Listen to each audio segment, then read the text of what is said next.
ونحن على ذلك لمن الشاهدين والشاكرين والحمد لله رب العالمين۔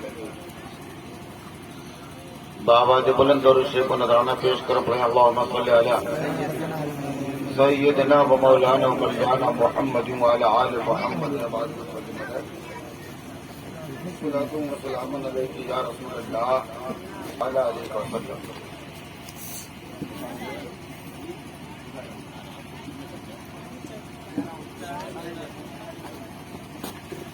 حضرات، رات کو 11:30 بج رہے ہیں۔ بعد نماز عشاء سے لے کر کے اب تک پروگرام کامیابی کی منزلوں سے گزرتا جا رہا ہے۔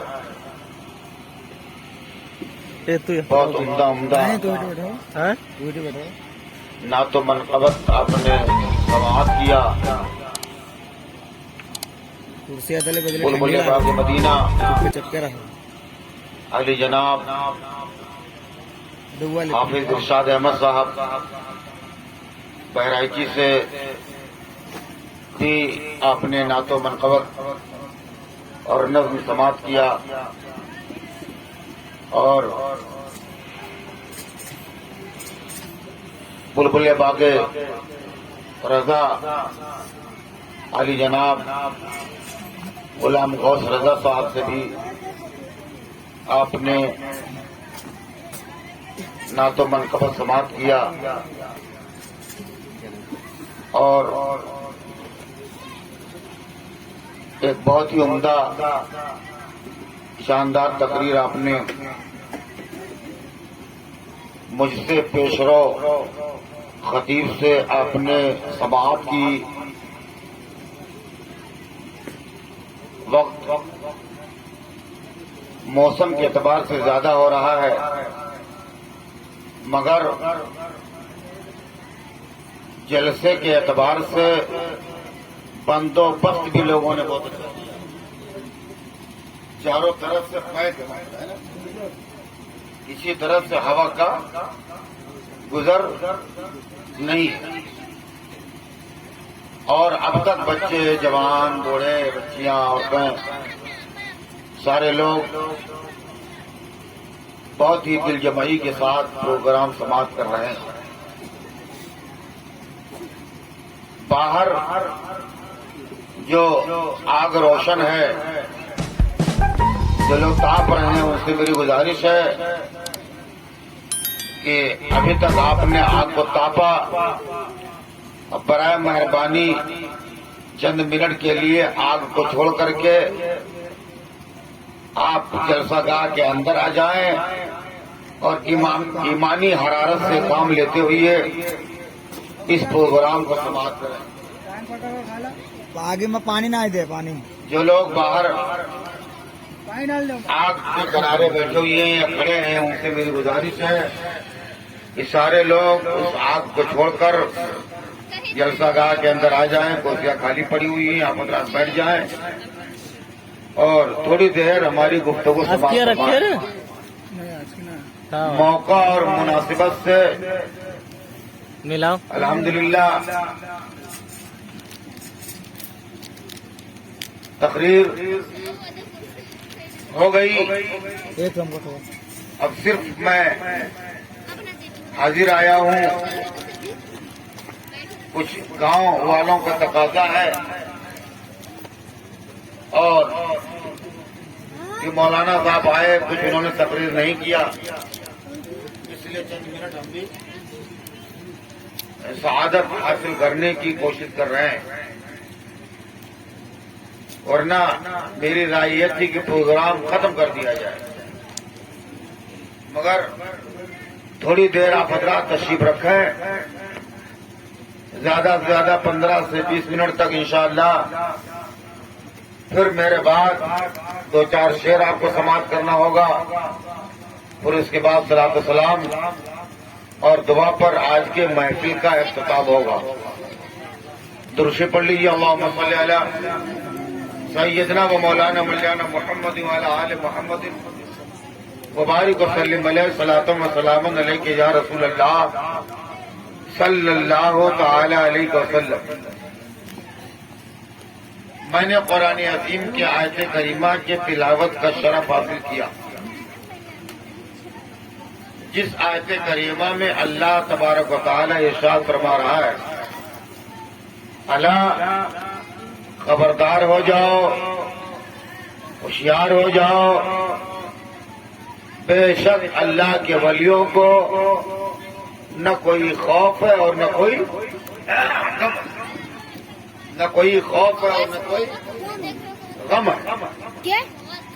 اور اللہ کے ولیوں کی پہچان جو قرآن نے بتائی ہے وہ یہ کہ وہ متقی اور پرہیزگار لوگ۔ ولی کی پہچان کیا ہے؟ جو اللہ کا ولی ہوتا ہے وہ متقی ہوتا ہے اور پرہیزگار ہوتا ہے، وہ اللہ اس کے رسول کے فرامین پر مکمل طور سے عمل کرتا ہے اور دوسروں کو عمل کی دعوت دیتا ہے۔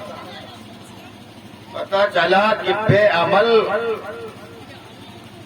نماز کو چھوڑنے والا، روزے کو چھوڑنے والا، مالک نصاب ہونے کے بعد زکوٰۃ نہ ادا کرنے والا، استطاعت رکھنے کے بعد قربانی نہ کرنے والا، حج بیت اللہ نہ کرنے والا، بدن میں طاقت ہونے کے باوجود روزہ نہ رکھنے والا کبھی ولی نہیں ہو سکتا، کبھی اللہ کا ولی نہیں ہو سکتا۔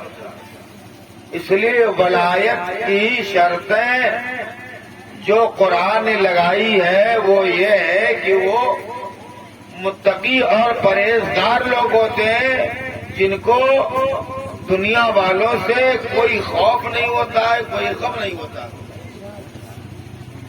بے شک اللہ کے ولی جو ہوتے ہیں، خبردار ہو جاؤ، دنیا کو آگاہ کیا جا رہا ہے، خبردار ہو جاؤ، ہوشیار ہو جاؤ، بے شک اللہ کے ولیوں کو نہ کوئی خوف ہے اور نہ کوئی غم ہے۔ پتہ یہ چلا کہ 10 انگوٹھی پہننے والا، لمبے لمبے بال رکھانے والا، قوالی سننے والا، مجرے سننے والا اور چرس گانجا بھانگ پینے والا اور دنیا کے رنگ برنگے کپڑے پہننے والا یہ اللہ کا ولی نہیں ہو سکتا ہے، بلکہ اللہ کے ولی کے لیے ضروری ہے کہ وہی اللہ کا ولی ہوگا جو متقی اور پرہیزگار ہوگا، جو متقی اور پرہیزگار ہوگا۔ اب اس میں ولیوں کی جماعت ہوتی ہے، ولیوں کی، فقیروں کی جماعت ہوتی ہے۔ اس سے 2 نسلیں چلی ہیں، جو راستے نکلے ہیں فقیری سے۔ فقیری سے جو ایک راستہ نکلا ہے اس راستے پر چلنے والے کو کہا جاتا ہے ولی، قطب، ابدال، غوث۔ کیا کہا جاتا ہے؟ ولی، قطب، ابدال اور غوث کہا جاتا ہے۔ اور جو فقیری سے دوسرا راستہ نکلا ہے طریقت والا، یعنی شریعت پر عمل کرنے والا، ولی، غوث، قطب، ابدال ہوتا ہے۔ اور فقیری سے جو دوسرا راستہ نکلا ہے طریقت والا راستہ، وہ شریعت پر بھی ان کا عمل ہوتا ہے اور طریقت پر بھی ان کا عمل ہوتا ہے، معرفت پر بھی ان کا عمل ہوتا ہے، حقیقت پر بھی ان کا عمل ہوتا ہے۔ اس راستے پر چلنے والوں کو کیا کہا جاتا ہے؟ جو معرفت کا، فقیری کا دوسرا راستہ ہے اس کو کہا جاتا ہے مست۔ کیا کہا جاتا ہے؟ مست کہا جاتا ہے، قلندر کہا جاتا ہے۔ اور مست، قلندر یعنی وہ مشروب، مست، قلندر یہ وہ لوگ ہوتے ہیں جو فقیری کا دوسرا راستہ اختیار کرتے ہیں۔ بلکہ یوں سمجھ لیجئے کہ جو اللہ اللہ کہہ کر اپنے قریب بلاتا ہے وہ شریعت والا ہوتا ہے، اور جو ہر لمحہ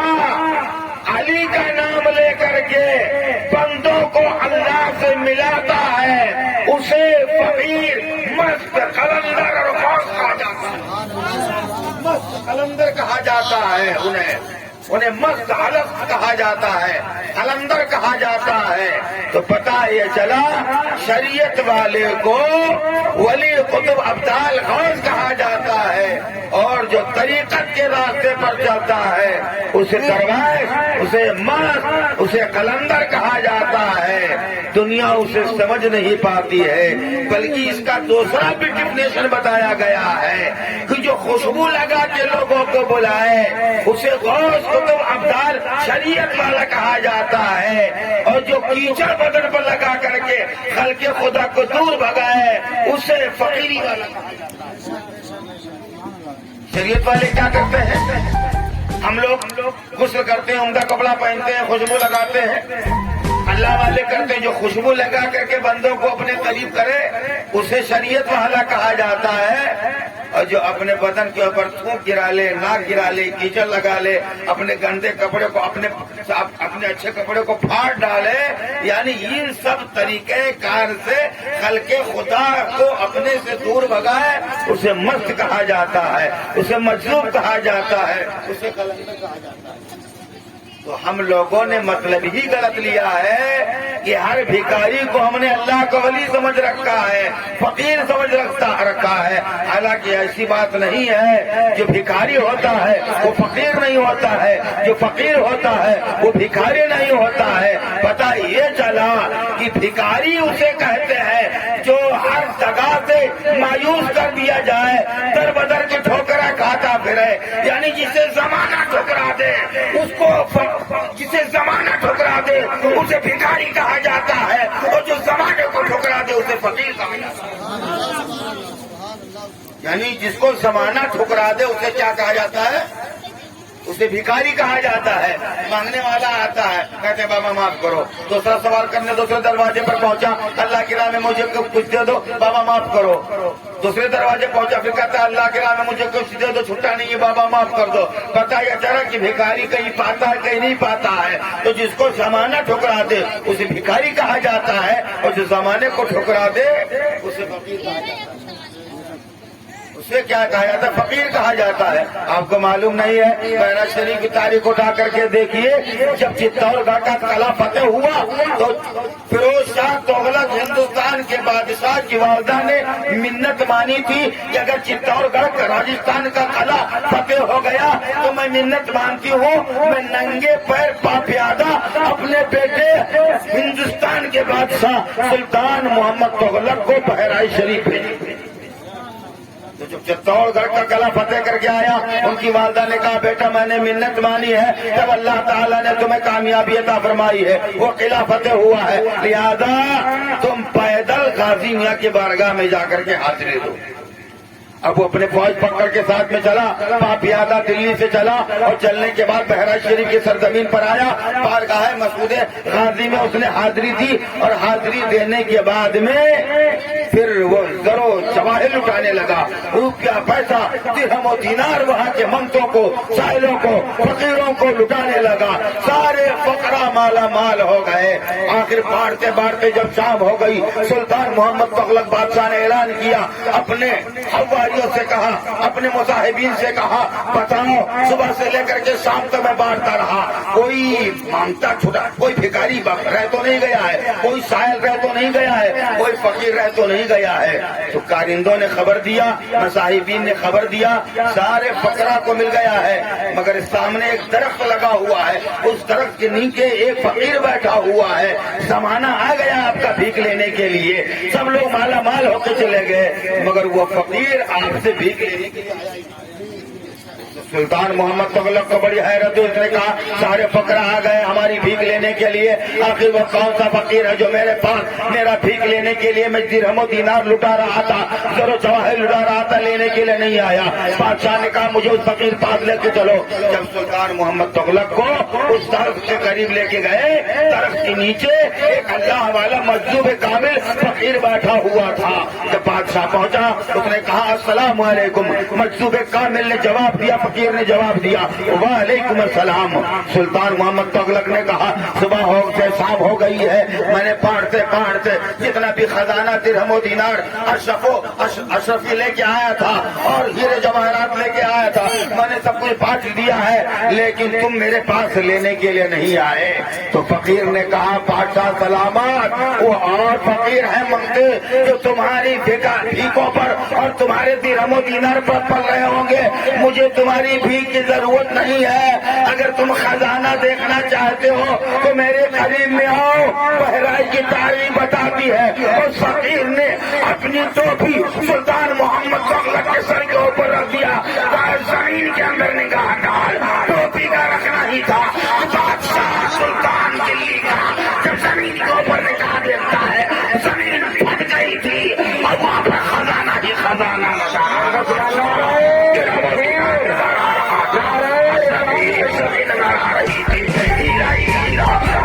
موتی نظر آ رہی تھی. تنگ ہو گیا وہ زمین کے خزانے کو دیکھ کر کے. سچ کہا ہے کہنے والے نے, رند جو سر اٹھا لے تو وہی پیمانہ بنے, رند جو سر اٹھا لے تو وہی پیمانہ بنے, اور جس جگہ بیٹھ کے پی لے وہی پیمانہ بنے. رند جو سر اٹھا لے تو پیمانہ بنے.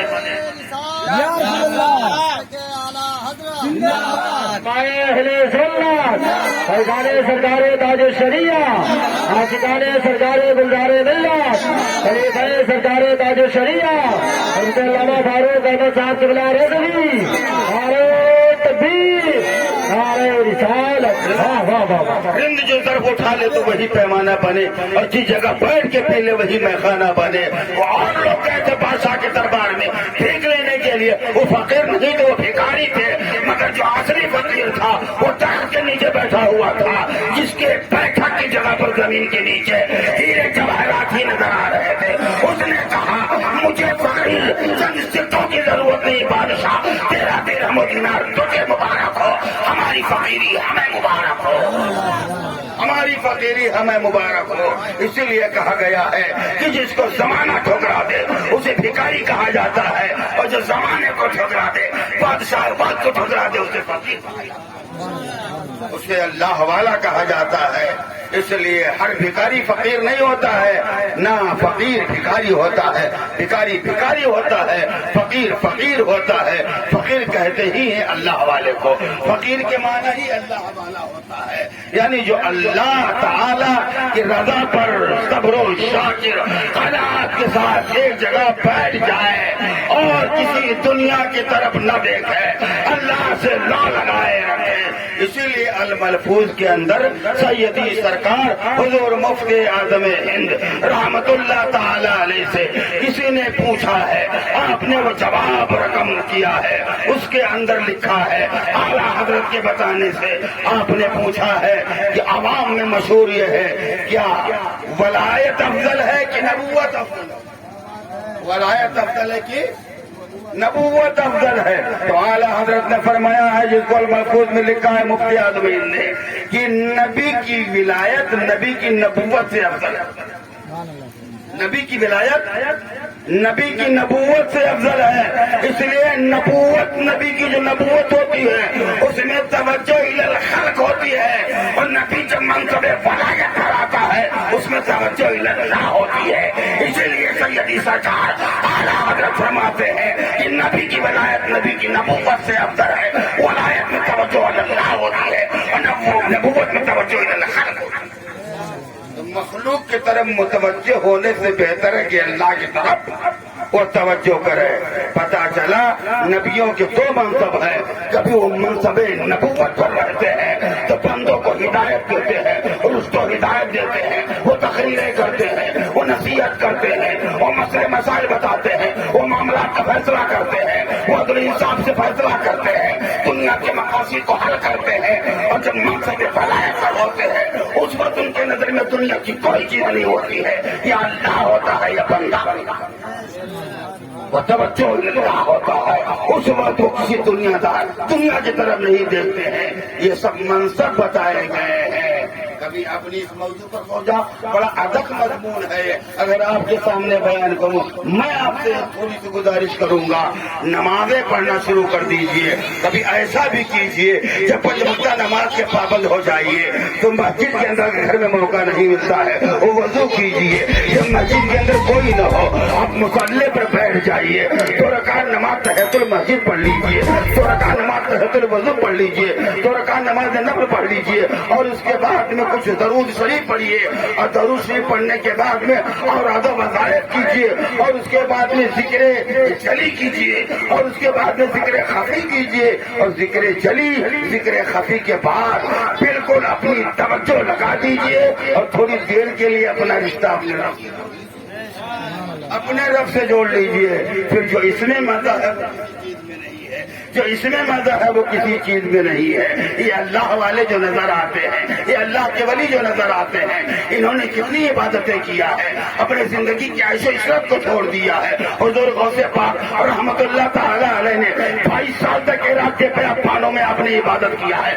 11 سال تک عراق کے باہر ایک برج تھا، زمین کے نیچے برج عظمی میں بیٹھ کر 11 سال تک آپ نے چلا کیا ہے، اور 11 سال سے چلا کرنے کے بعد آپ کو معلوم ہے جب 22 سال عبادت کر رہے تھے جنگل کے اندر تو 1 سال آپ نے مکمل پانی پر گزارا کیا ہے، بھوک لگتی تھی تو پانی پی لیا کرتے تھے۔ پھر کتاب میں لکھا ہوا ہے، مہاراجا شریف کے بزرگ اپنے کتاب میں لکھتے ہیں حضور غوث اعظم پر ریاست کا ایک ایسا وقت گزرا ہے کہ مسلسل 1 سال تک غوث پاک نے پانی بھی چھوڑ دیا، بغیر پانی کے اللہ کچھ کھایا ہے نہ کچھ پیا ہے، بلکہ بغیر کھانا کھائے ہوئی ہے، بغیر پانی پیے ہوئی ہے۔ حضور غوث اعظم نے 1 سال تک اپنے رب کو یاد کیا ہے، اسی کو اعلیٰ حضرت عظیم البرکت مجدد دین ملت نے فرمایا ہے، قسمیں دے دے کے کھلاتا ہے پلاتا ہے تجھے پیارا اللہ تیرا چاہنے والا۔ 11 جب 1 سال تک آپ نے کچھ کھایا پیا نہیں تو اللہ تعالیٰ اپنے ربوبیت، اپنے خلاقیت، اپنے وحدانیت کی قسم دے دے کر کے شیخ عبد القادر سے اللہ نے فرمایا، القا فرمایا عبد القادر تم کھا لو، عبد القادر اپنے جان پر ظلم نہ کرو، عبد القادر اپنے نفس کو تم نے کنٹرول کر لیا ہے، عبادت کر لیا ہے، اب تم کچھ کھاؤ۔ تو جب یہ صدا اللہ کی طرف سے آئی اسی کو اعلیٰ حضرت نے بیان فرمایا ہے، قسمیں دے دے کے کھلاتا ہے پلاتا ہے تجھے پیارا اللہ تیرا چاہنے والا۔ اس منزل پر پہنچ جاؤ گے تب اللہ تعالیٰ تمہاری ناز برداری کرے گا۔ پڑھیے درود پاک اللہم صلی علی